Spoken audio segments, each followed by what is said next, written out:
17 के पहले की स्थिति क्या थी? न सरकार के एजेंडे में शिक्षा थी, न गरीब बच्चों के बारे में या सामान्य किसी भी बच्चे के बारे में कोई चिंता भी नहीं थी, क्योंकि उनके लोग नकल कराते थे। नकल कराने के लिए उनके लिए आवश्यक था कि स्कूल में पठन पाठन न हो, भले इन बच्चों के भविष्य पर विपरीत असर पड़े, उन पे कोई चिंता नहीं होती थी, उनका अपना काम चल लेता था।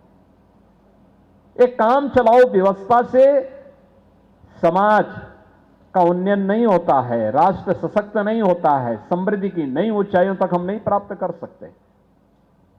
याद रखना, सामाजिक और आर्थिक समानता लानी है, सामाजिक न्याय के लक्ष्य को सही मायने में जमीनी धरातल पर उतारना है, तो हमको सबको शिक्षित करना पड़ेगा। आदरणीय प्रधानमंत्री जी की प्रेरणा से जो परिवर्तन आया है, याद करिए क्या स्थितियां थी। ड्रॉप आउट रेट 19% से अधिक था यूपी के अंदर 2017 के पहले।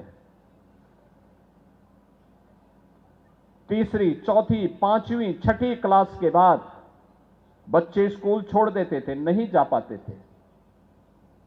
लोग क्या बोलते थे? हम बोलते थे क्यों बच्चे स्कूल छोड़ दे रहे हैं, क्यों हमें दिन भर बच्चे घूमते हुए दिखाई देते हैं,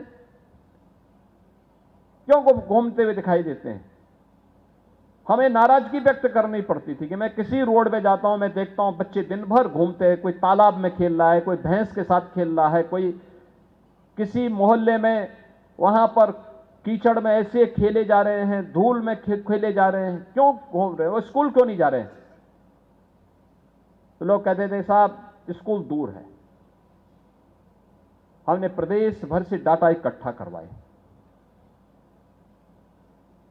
और इकट्ठा करने के बाद हम लोग इस निष्कर्ष पर पहुंचे कि वे स्कूल इसलिए नहीं जाते थे क्योंकि स्कूल में टॉयलेट नहीं थे, बालक और बालिकाओं के लिए टॉयलेट नहीं थे, पेयजल की व्यवस्था नहीं थी, असमय स्वस्थ होते थे बच्चे।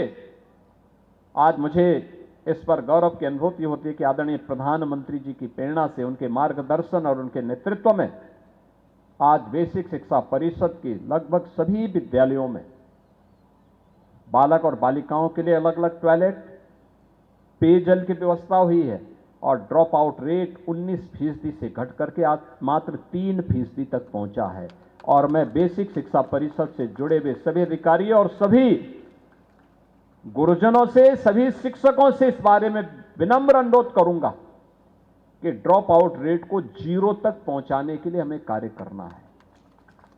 यह आपके लिए